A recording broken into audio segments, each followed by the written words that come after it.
the book, and I've read it. It's fascinating, surprising. Do you think that the Ontario government is doing an adequate job protecting consumers from collectors?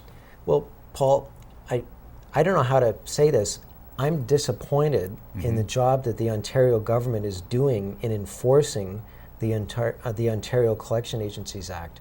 I mean, there's a law in Ontario that is supposed to protect consumers from abusive behavior by collection agencies.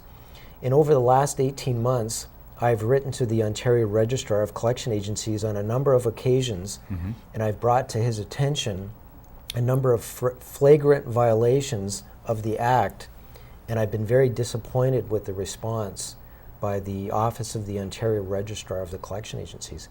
And I can give you some examples.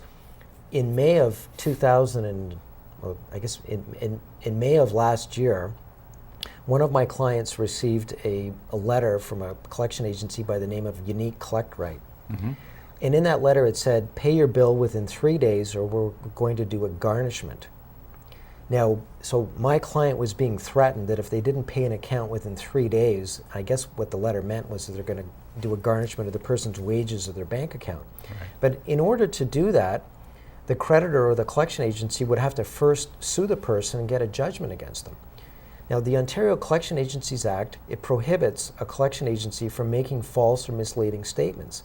Now, this letter clearly contained false or misleading statements. I wrote a letter to the Ontario Registrar of Collection Agencies.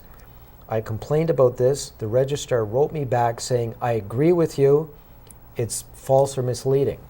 And then what does he do? He writes a letter to the collection agency saying, don't do it again.